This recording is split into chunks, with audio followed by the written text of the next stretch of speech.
हाँ भाई, कैसा है मेरा बेटा?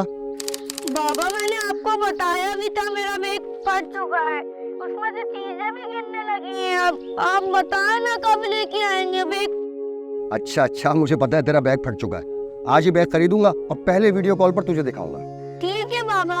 और बाबा आप गाँव कब तक आओगे?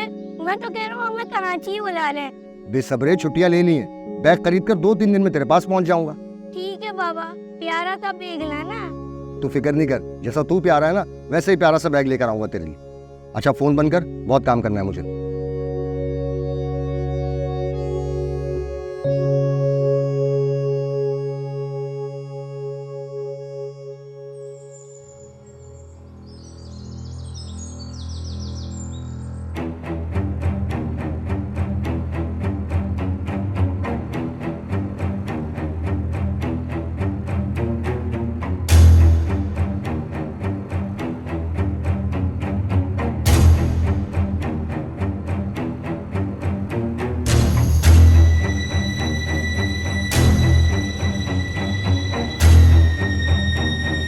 दावत का वक्त हो गया,